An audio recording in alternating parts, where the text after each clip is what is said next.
Now, if I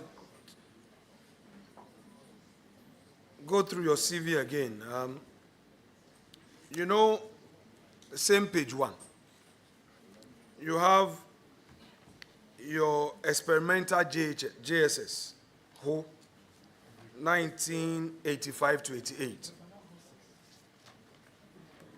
Then you have Mauli School, who, where you had your GCE O levels, 1988 to 91. Does that mean that because you finished the JSS, you started from Form 2? Yes, I went to the experimental JHS, well, JSS those days it was called. So when you finish your 3 years there, you go straight to secondary school, Form 3. Then you just do 2 years, then you do the O level. That is why it's like that. Very well. So I just needed you to clarify. Please, let's go to page 2 of your CV. So you've indicated the 2014 to date, K and Partners Limited. Position held, principal consultant. I need 2 clarifications from you. 1, were you a registered director of this company, or you were just an employee? I'm the founder of the company. Very well. Then, when you come to Architects Co-Partners Limited, you also have the consultant into bracket partner. Again, clarify. Are you a partner by directorship and ownership, or you? I operated K&P Partners in the United Kingdom until I returned to Ghana in 2010. It was still in operation when I got to Ghana. I got involved in Architect Co-Partners, who belongs to a relative. And I took it over as the principal consultant. And then since then, I'm still a director and a partner of Architect Co-Partners as well. Yes, so just the clarification again. Because you said 2010 to date, you know, if you check on it, 2010 to date. So I just wanted you to clarify whether whilst you were in Ghana serving as a member of parliament, you were still in the employ of that company, and whether the company at all was operational, you know. Architect Co-Partners is not very active today. K&P Partners is slightly more active than Architect Co-Partners. But you see 2010 till today simply because I got involved with Architect Co-Partners since 2010 and closed down K&P Partners in the UK and restarted it in Ghana from 2014. Very well. So you may want to do some amendment in future, Architect and Co-Partners. Thank you very much. All right. Honorable, so again, normally we take dispensation from the speaker to practice our profession, those of us who are still in active practice. Did it ever happen that the need arose for you to take some permission from speaker to enable you practice, or really you were not too active?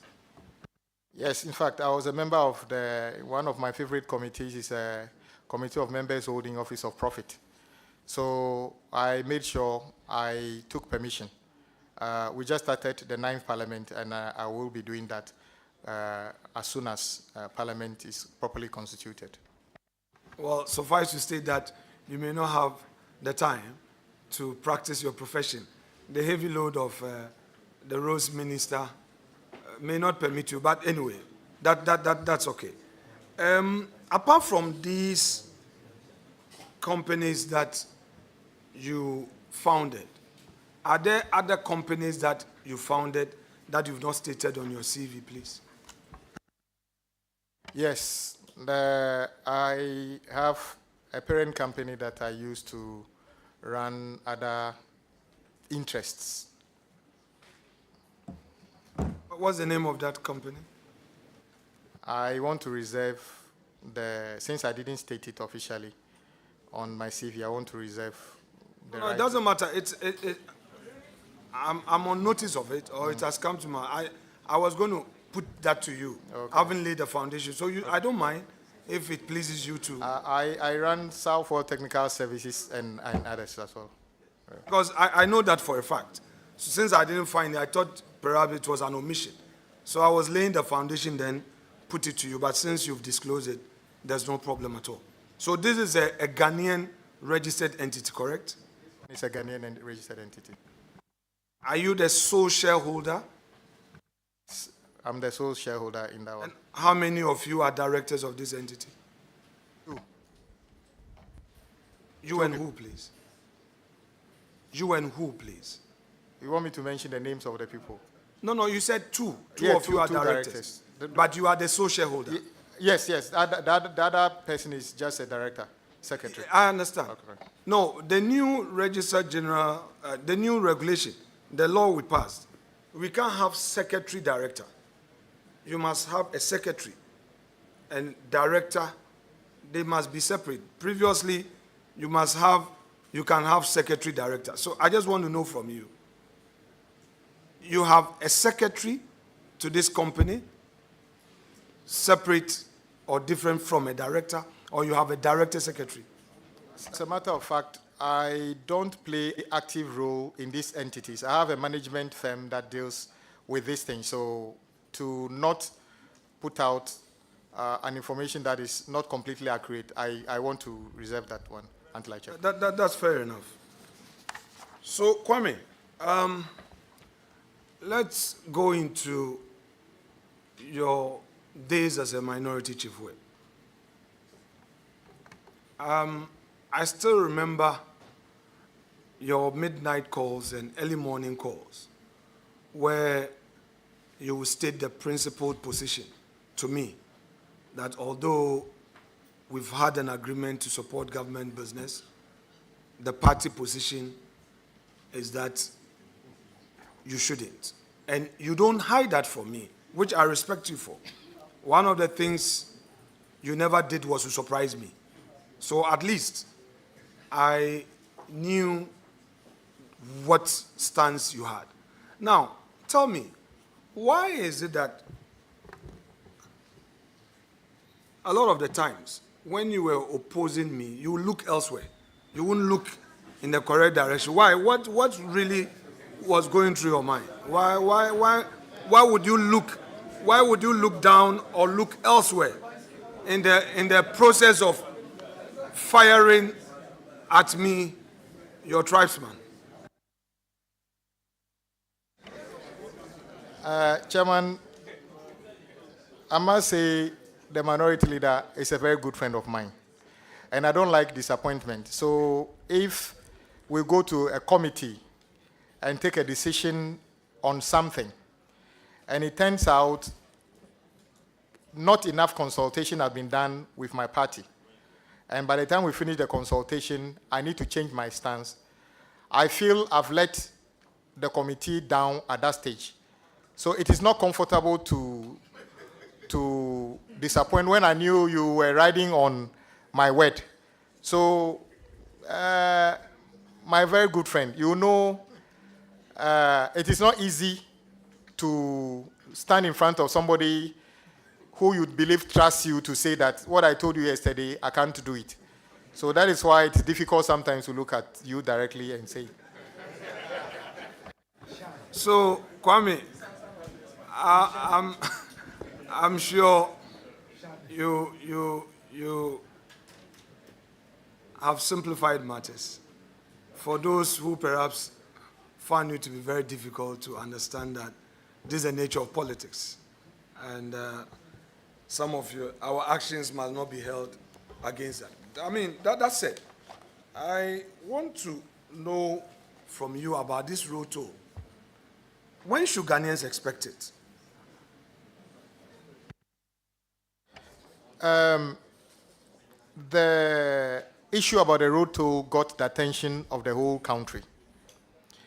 I'm of the view we shouldn't just, as a ministry, hurriedly put together something and spring a surprise on the public.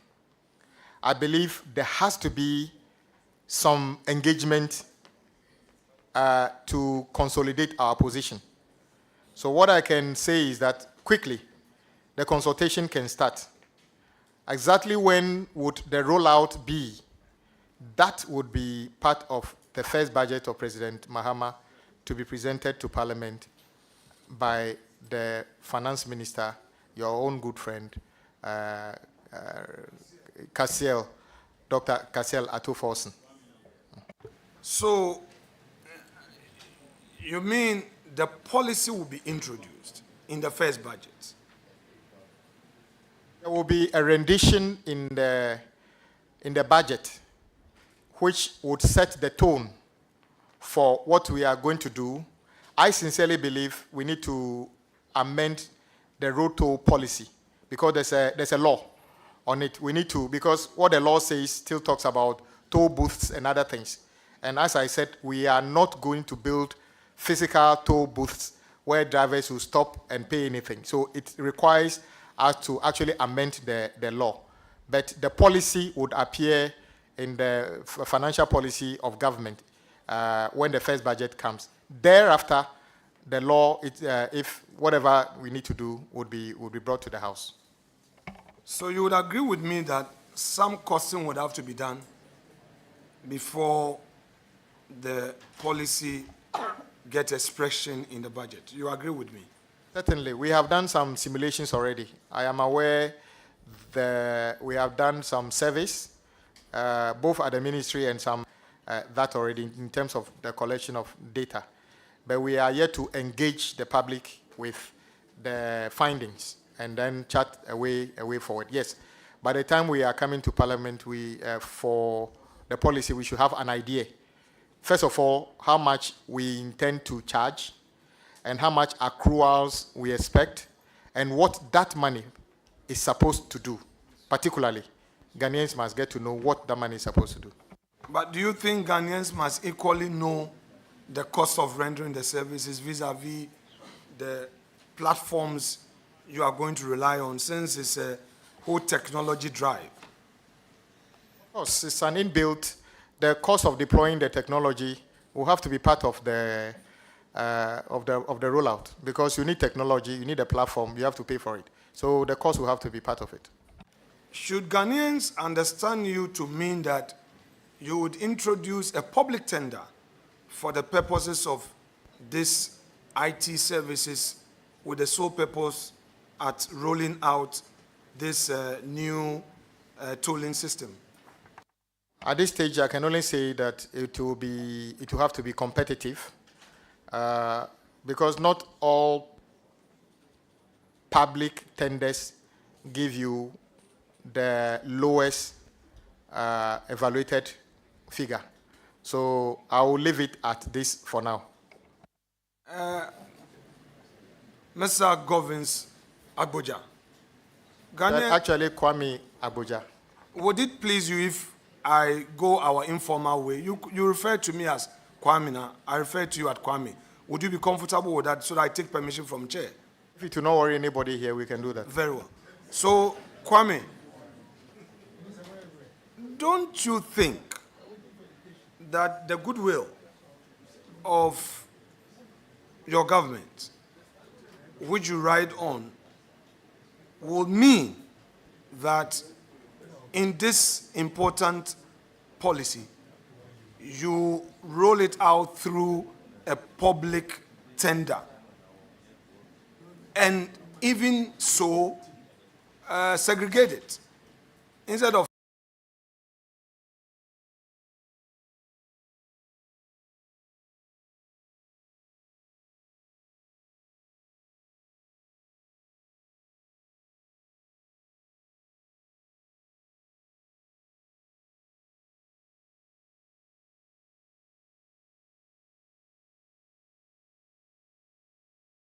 central technology to participate. So for instance, in the southern sector, where you would have the Tema, the Wager area, you can have one tender lot, and then in the middle belt, the Kumasi area, you have another lot. In the western, another lot, and northern regions. Don't you think that some indicative assurances would help the ordinary Ghanaian entrepreneur in the IT field feel good about this? Well, I'm most excited about your concluding part, which is to make this a Ghanaian-owned thing, which will give opportunity to Ghanaians. And I take on board your thing, which will give opportunity to Ghanaians.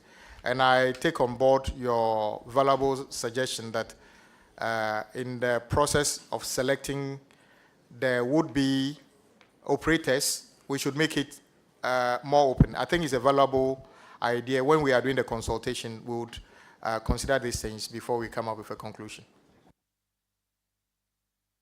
Others have called for the suspension of Act 118. You know, it was a bill, a law we enacted to impliedly repeal the Act 540. That is so, the Ghana Highway Authority law. What is your own view about this? The records in Parliament will show that I participated well in the formulation of that law. I am also aware that the implementation is currently receiving challenges. What I said earlier was to say that when I get to the ministry with the kind support of this committee and plenary, I would listen to the stakeholders, i.e. mainly the agencies under the ministry, highways, feeder roads, and urban roads, to understand exactly what their challenges are. And then thereafter, come up with the best possible way of taking it forward, or if we need to tweak sections of the Act to address their issues, because I believe we need to listen to them and to address the issue. Then we can do that. Kwame, I moved to this point about quality of our roads. I hold a view that as a political class, we often get too hard on ourselves without paying attention to the technical components that lead to quality of our roads. No doubt, as a politician, you've had cause to lambast the previous government and to talk about the quality of roads. It's your bona fide. I don't take it away from you. I would have cause to criticize your government quality of roads. I live at Abelingpe. The underbridge that connects Abelingpe to Abofu. In 2016, I saw that road being asphalted all the way to the Achimota market, that link. In 2018, heavy potholes, the road had gone bad, and it had to be asphalted again. You and I know that you being a sector minister, you will not physically inspect every single road to get the certification done for payment. Yet, all the attacks will be on you as a minister and your government. What steps do you plan to put in place to ensure that our engineers who get on the field to certify quality of work done do so patriotically? Because, my dear colleague Kwame, the debts you talked about is likely due to repeats of construction. a road has been done. In my constituency, Winneba, a road from Insuechi through Jahazi to Jenjenhazi, which was awarded and it was to be completed in 2008. It was done. Contractor, I don't want to mention his name, was paid.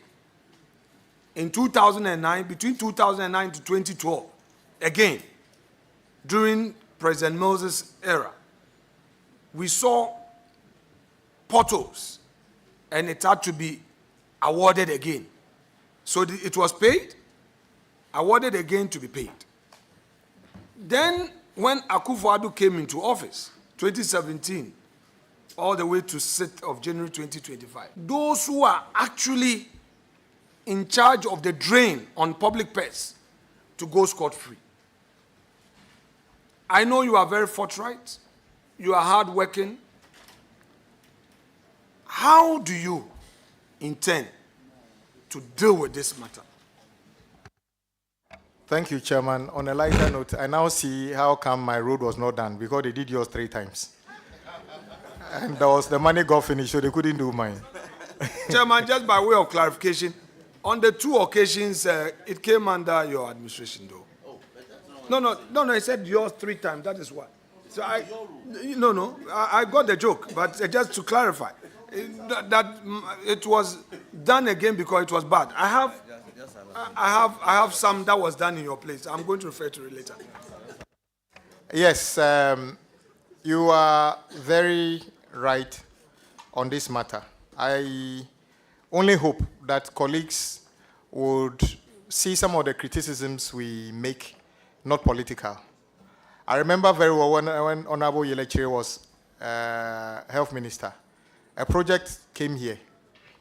And then our good friend, Honorable Matthew Puku Prempe, who is no longer in parliament, in a room not far from here, we took the contract and I opposed the amount and asked the ministry to go back and review the amount.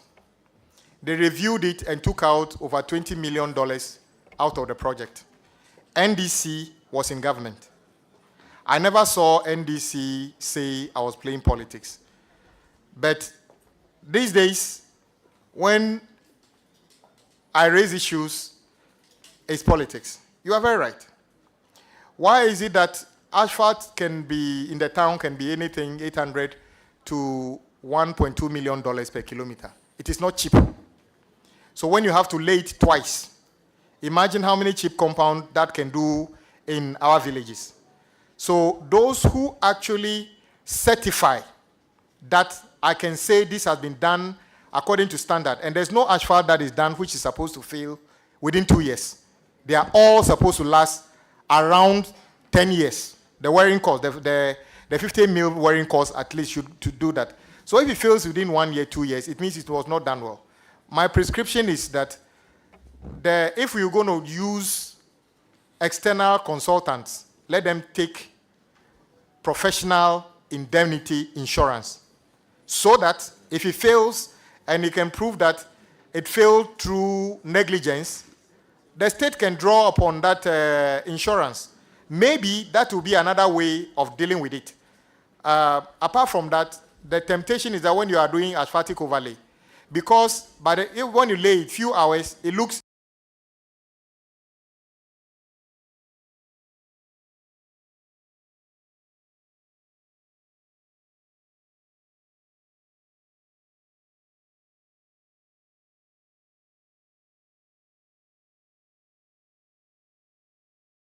so smooth and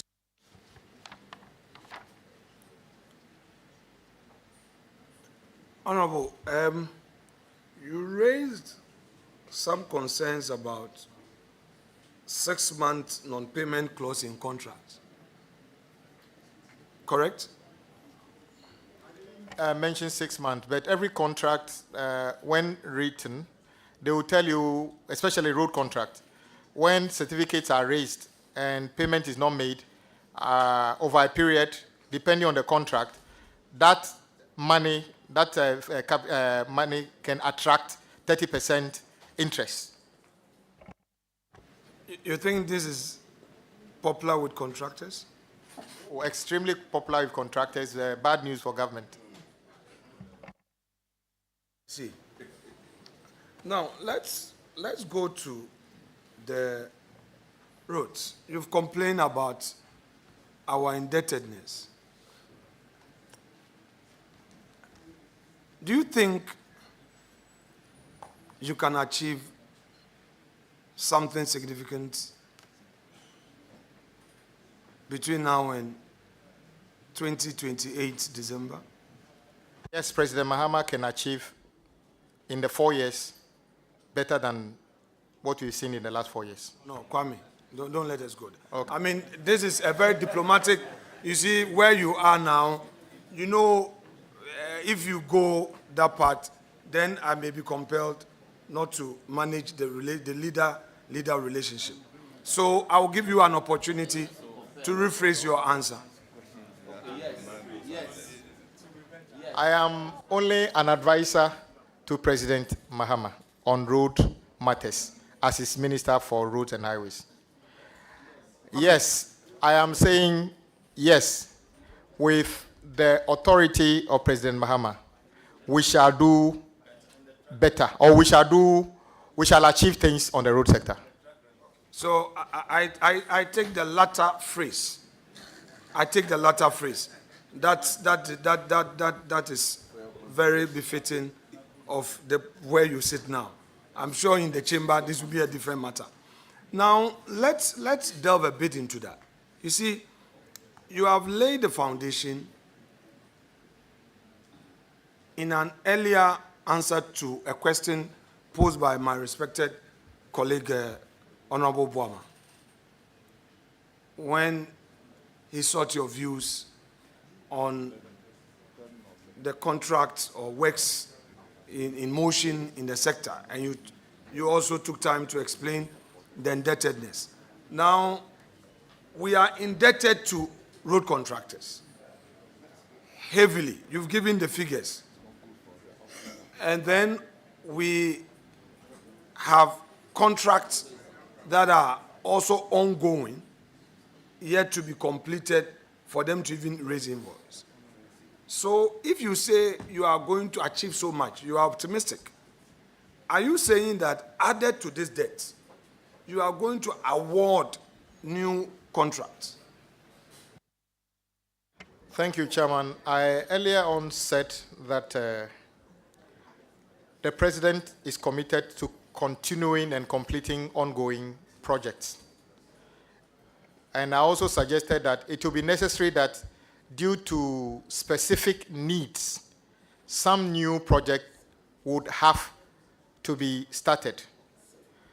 How do we fund this? My answer to that was that my job is to prepare project portfolios or reassess projects, put figures to them, and let the finance minister find ways of funding them.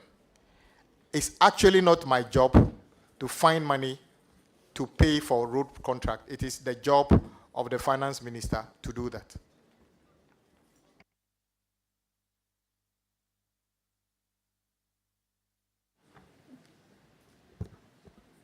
Kwame. Yes, leader. So, you see, Ghanaians are interested in this part of the conversation. We have a major problem in our road sector. A lot of road contracts awarded.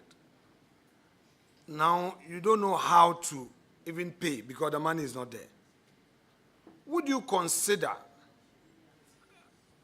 providing for these outstandings through your ambitious $10 billion infrastructure, the big, you call it what? The big push. The $10 billion infrastructure fund that you are looking at for the next 4 years or so? No, the big push is not about paying for recurrent expenditure in the road sector. Yes, it is expected to be a special purpose fund over 4 years, identify, prepare, and package specific impactful projects to be funded by the finance ministry. So we will continue to fund ongoing projects through the usual channels of budgetary allocations and other things. Big Push is not intended to be just another money to pay for regraveling or pothole patching or rehabilitation of the standard things we do and every government does. That is not what it's intended to be. And it's not a 10 billion for road ministry only. It's infrastructure. So it is upon the president to determine the allocation as to what goes to health, education, transportation, and others.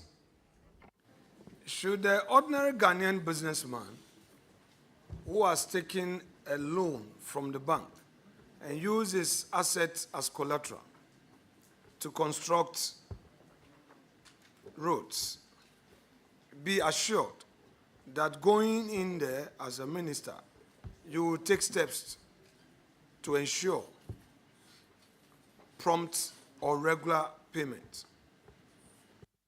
Chairman, that is exactly so, and that is the vision of President Mahama, because that is the only way we can create sustainable, homegrown jobs.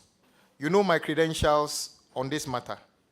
I fought and got the contract with Motor Angels on the motorway terminated so that it will be awarded to a Ghanaian company, because I know that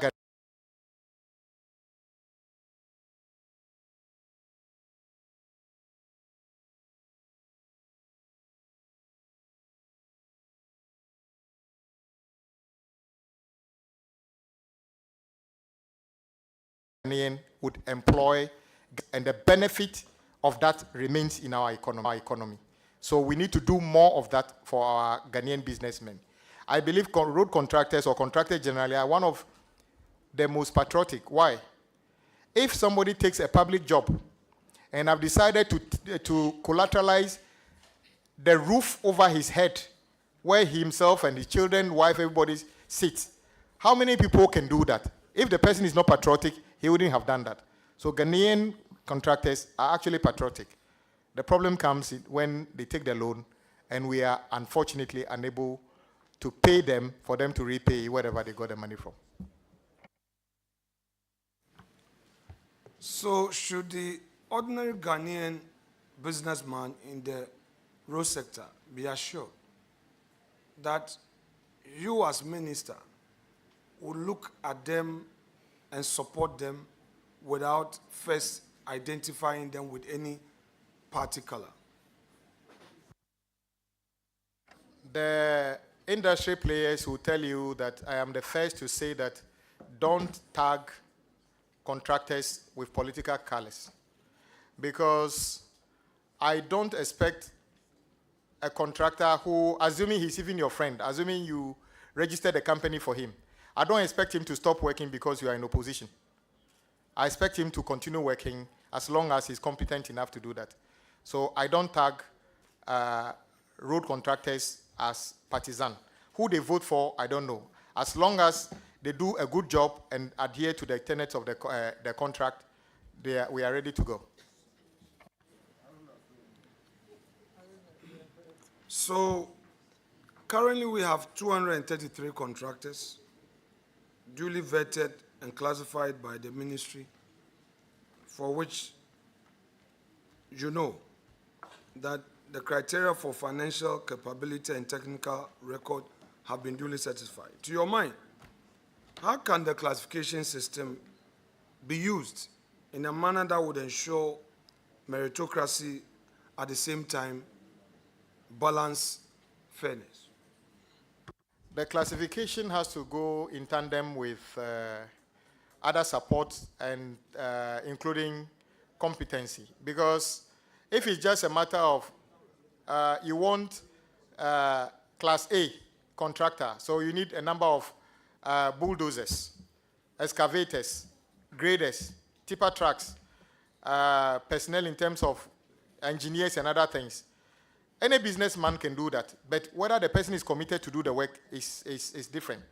I also know contractors have issues with the way the classification is done in a way. You do a classification and say the highest level can do work up to a certain standard. Then when you bid, the guys at the top come and bid with the people lower here. But because of the capacity they have, then the lower guys can never get the award. So whilst we're doing the classification, it has to come together with other interventions to make sure players on the different stratas of the operation can all participate in what we are expecting them to do. But it also depends on not only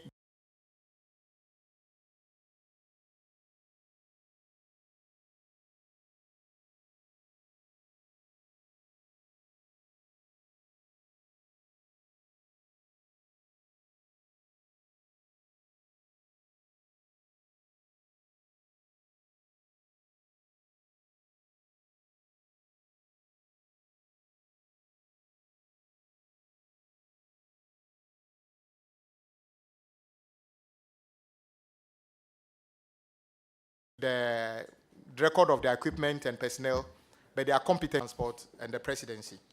So I met almost everybody that matters in the road sector, all the chief directors and various entity heads, and I met everybody during those interactions. Now, you know that some of the chief executives of these agencies under you have subsisting contracts.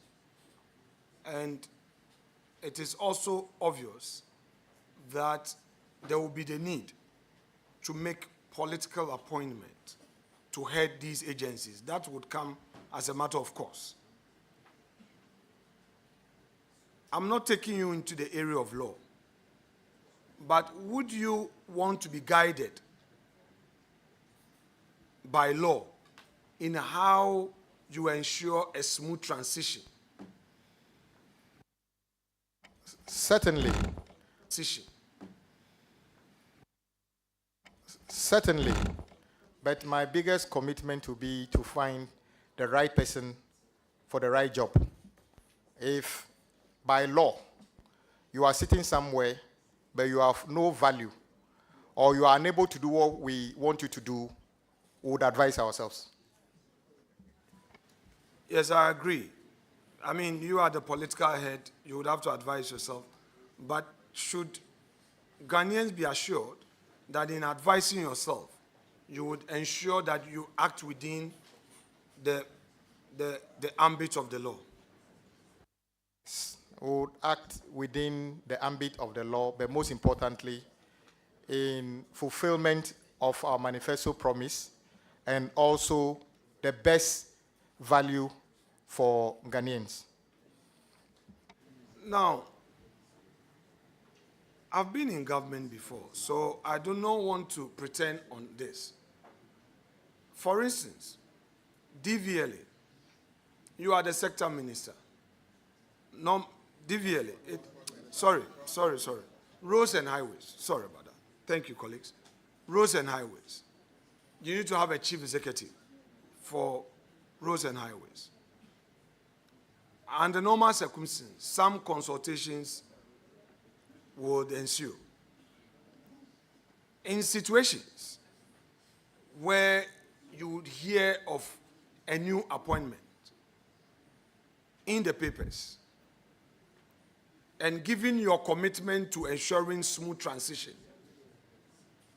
would you boldly take it up to address such untidiness, all in the best interest of Mother Ghana?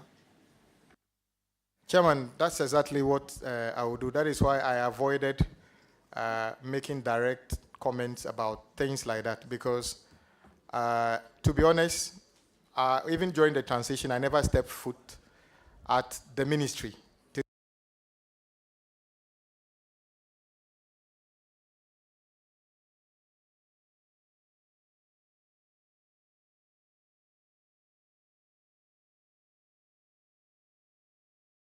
today. I've never been there physically because I want, if this house approves me, to go there with open mind. I don't want to go there with a baggage where I have preconceived ideas about anything. I want to go there and see for myself and take decisions that would be in the best interest of Ghanaians and in line with the vision of President Mahama. Now, there is this road, Akwete Adaklu Wire Road. You know about it? Yes, that sounds like a road in my village. Very well. I am saying that indeed, as you said, it sounds like a road in your village. May I put it to you that indeed it is a road in your village? Have you seen any improvement on this road?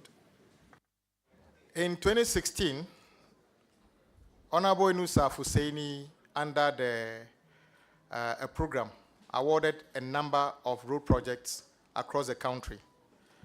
Akwete Wire, Abwadi, Nochrepe Abwadi Wire to Kaime was part of those projects. I think September 2016, and award letters came out. We went into an election in December the same year, and we lost. The contractor delayed and came to site far later than that. So the project was done after we left office, though we awarded it, and that is the fact. The good thing, though, is that whenever the regional minister, the former regional minister, Dr. Lecha, was going for an inspection, he acknowledged the fact that I did some legwork as a member of parliament and got that approved. So he always took me along. I remember one day we went on site, and one of his party people tried to do politics, and he told him, not here. You have to give credit where it is due. The only difficulty is that that road is already requiring maintenance, just like your own, because the way it was done, maybe it should have been better. So it's even requiring further attention as we speak. Kwame, you know, in the chamber, you would always emphasize that Adaklu is Adaklu and Ho is Ho. Your constituency is not part of Ho. Why the emphasis for the difference? Why the emphasis? Well, are these two separate traditional areas? Yes. And so, even if they are separate traditional areas, are they of the same group or different? Well, if we talk about the people, you and I have our parents from different places, but we are somewhere. So you can imagine if you share boundary with another town. So Ho and Adaklu, if you were to be coming from, I assume you know Ho, on the way from Ho towards Sogakope, going to Sogakope, it will be difficult to tell where is Ho and where is Adaklu because they are almost becoming twin towns. So yes, Adaklu is separate from Ho. The confusion, a bit confusion I've seen in recent time started when in 2016, the NDC decided to donate some land to government through some families to build a regional sports stadium. That land is largely in Adaklu because you can't get that size of land inside the boundaries of Ho. We couldn't do that before we lost the election. When the NPP came, they wanted to do these regional youth centers. They fell upon part of that land and built it. It became a bit of challenge, and I must commend my brother, the former sports minister, who set the record straight that, yes, it is a Volta Regional Youth Center, but the location is in Ho, but it's in Adaklu. And the president himself, when he came and we were lucky to host the 6th match there, he said categorically, we are in Adaklu. So when he came, He paid a courtesy call on my revered chiefs and made them aware. So, but there's no challenge between us and Ho people. It's just the issue of that boundary, which is not even a boundary dispute or anything. So, yes, Ho and Adaklu are different in terms of traditional areas. So, Keta, Anoga, Aplao area, they describe themselves as Anlo people. So the Adaklu Ho area, how do you describe yourself? You know, a Ho, they call themselves Asogli. And then Daklu, we call ourselves Bekou. So they are completely different. So Ho is Asogli. So the paramount chief, Togbe Afede is there, and then we have our Togbe Chairman. Bubi Acha Chairman, as point of order. the paramount chief Chairman. of Adaklu. I'm using persuasion. Chairman. Okay, my respected colleague, the chair, who is also a family member, has just given me some education on even the further breakdowns that we have the Anlo, Aveno, and the tongue, and all those breakdowns. Anyway, so in concluding, I would want to know from you, what is your source of inspiration for public service?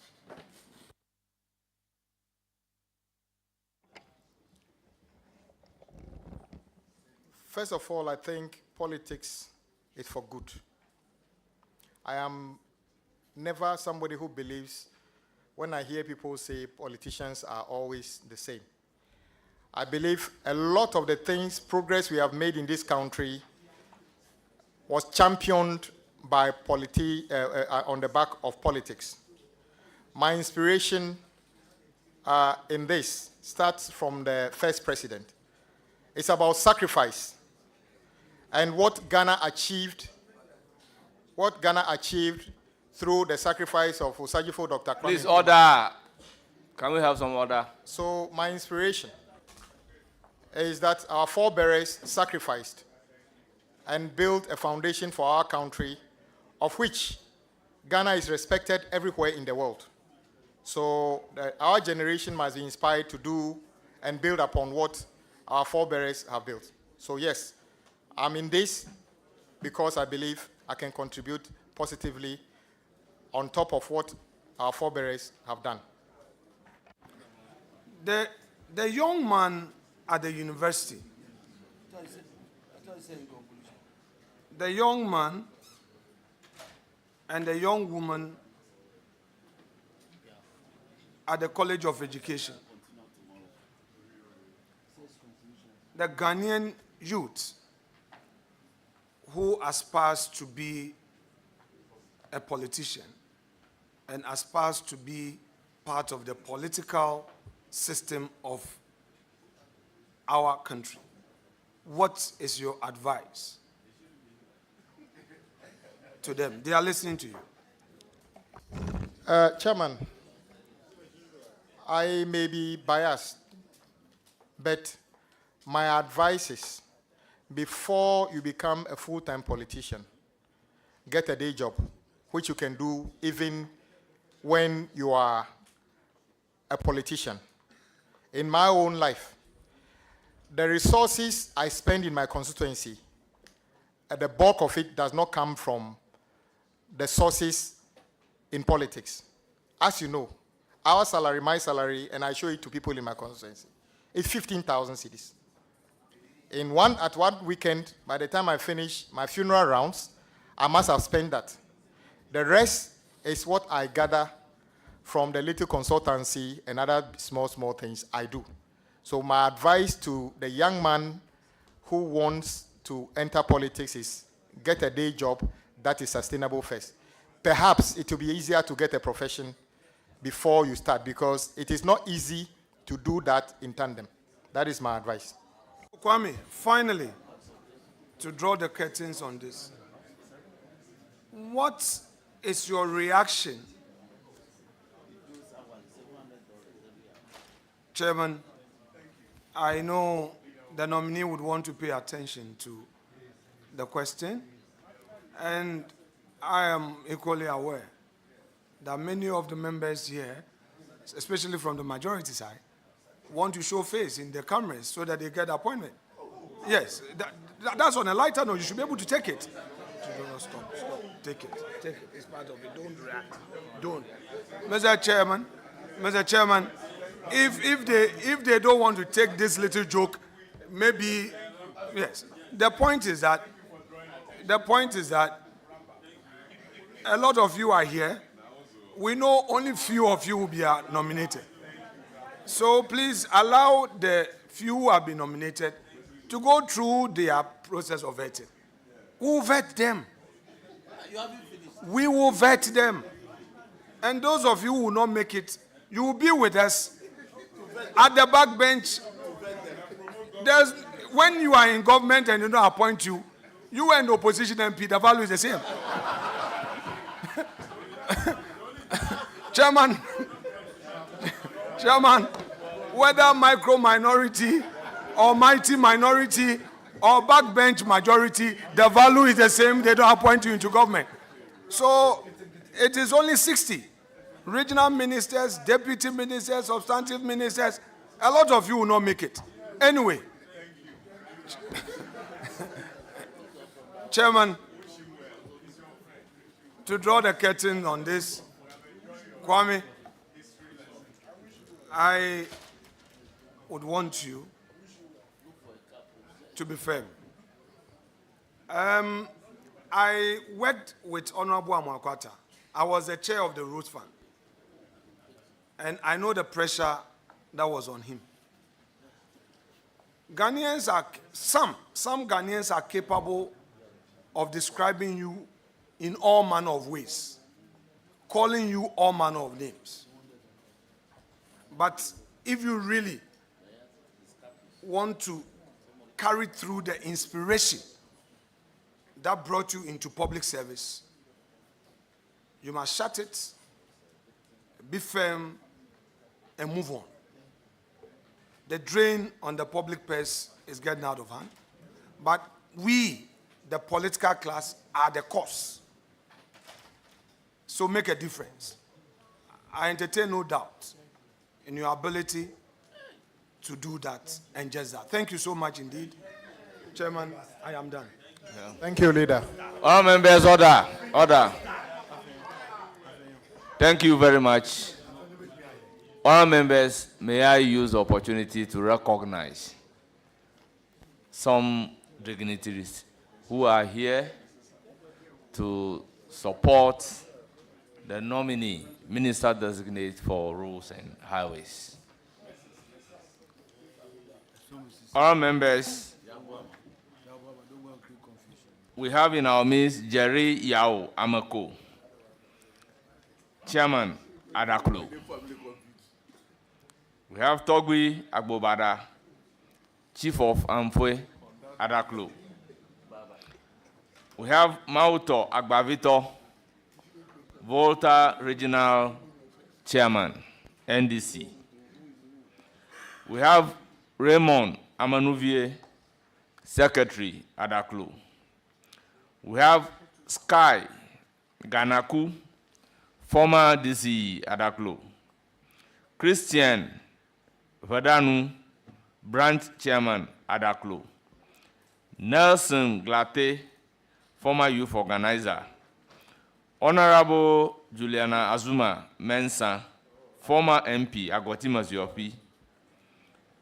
Honorable Ludwig Roger, former national youth organizer, and Prosper Lechu. You are welcome. All members, I want to thank the nominee for attending. Okay, we also have Honorable James Kluche Aveji, former member, Ketu North. and former chairman, Public Accounts Committee. Honourable members, I thank the nominee for attending upon the House and answering questions answering numerous questions. It's now my turn to ask you questions, but have listened to your answers to questions posed.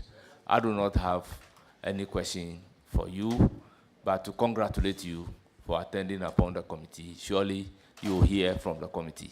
You are hereby discharged. Thank you, Chairman of the committee.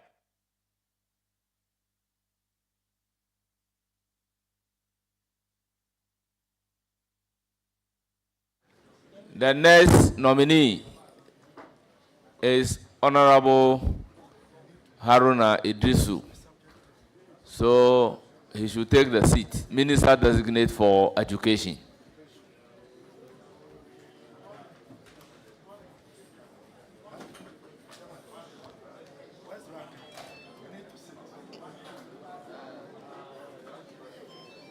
Please, time is fast spent.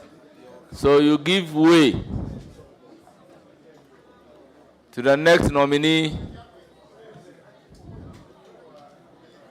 and those who are here to give him moral support.